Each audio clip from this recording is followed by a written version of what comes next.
मैंने क्या कहा, ये सोच वही मनुवादी सोच है जो संविधान का विरोध करती है। आज नहीं 1950 में किया, वही सोच की सरकार है जो आज प्राइमरी स्कूल को, सरकारी स्कूलों को बंद कर रही है। गरीब का बच्चा अगर स्कूल में पढ़ेगा तो वो सरकार से सवाल पूछेगा। इसमें जात और धर्म की बात नहीं है। थोड़े में ज्यादा स्वाद, यही तो है इसकी खास बात। वाह मामा, क्या स्वाद है। अरे मेरे राजा, मसाला। वो सवाल पूछेगा तो सरकार कोई सवाल नहीं चाहती कि उनसे कोई सवाल पूछे, इसलिए स्कूल बंद हो रहे हैं, इसलिए ये सब हो रहा है। बनारस में ऐसा है। देखिए, अब इससे ज्यादा इंटॉलरेंस क्या हो सकता है स्टेट गवर्नमेंट का,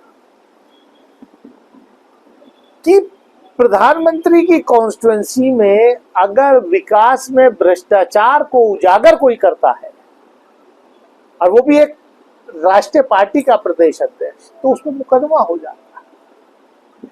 मैंने क्या कहा, इसीलिए ये सरकार स्कूल बंद कर रही है। इसीलिए कांवड़ कोई जब से योगी मुख्यमंत्री बने तब से थोड़ी शुरू हुआ है, सैकड़ों साल की परंपरा है। आस्था के साथ लोग लाते थे, लेकिन उसको राजनीतिक रूप देना, उसको कैसे पॉलिटिकली कैपिटलाइज किया जाए, ये काम इन्होंने शुरू किया है। योगी सरकार इस देश के बहुसंख्यक समाज का रात दिन तुष्टीकरण में लगी हुई है, मेरा ये आरोप है। संविधान सबको बराबर का जीने का हक देता है। आप किसी एक समुदाय को तो कह दोगे कि ये सड़क के बाहर अगर साल में कोई एक बार इबादत करता है तो इनके नहीं, अगर इस बाउंड्री के बाहर सड़क पर आ गया तो मुकदमा हो जाएगा। दूसरी तरफ आप पूरा नेशनल हाईवे बंद कर देते हो। मतलब ये कुछ नहीं है, ये लोगों को सिर्फ भ्रम में रखना है, लोगों को इल्झा करके रखना है, जिससे कि सही सवाल लोग पूछ ना सके। आपके अनुसार संविधान का उल्लंघन, आपको कोई डाउट है क्या? संविधान की शपथ लेके सबसे ज्यादा संविधान का उल्लंघन करने का काम भाजपा के मुख्यमंत्री, उप मुख्यमंत्री, मंत्री रोज करते हैं।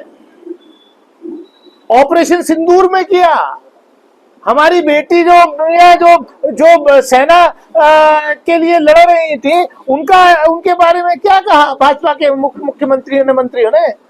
महाराष्ट्र में मंत्री कल क्या कह रहा था, एक समुदाय के लोगों को हरा सांप बता रहा है।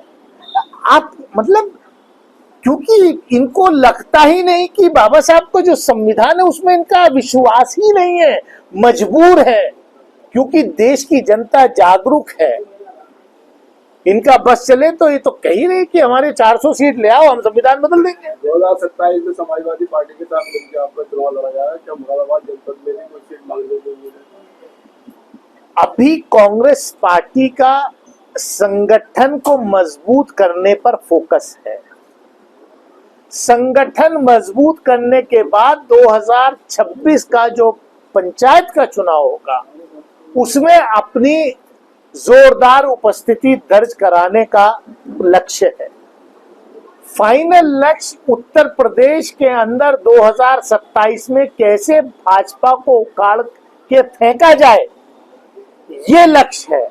जहां तक गठबंधन का सवाल है, सीटों का सवाल है, कौन कहां लड़ेगा नहीं लड़ेगा, गठबंधन होगा नहीं होगा, ये सब पार्टी का केंद्रीय नेतृत्व जब वो वक्त आएगा उस पर फैसला लेगा। कुछ तो सस्ता लो, सब बढ़िया लो, इसमें क्या खास बात है? थोड़े में ज्यादा स्वाद, यही तो है इसकी खास बात। मसाला।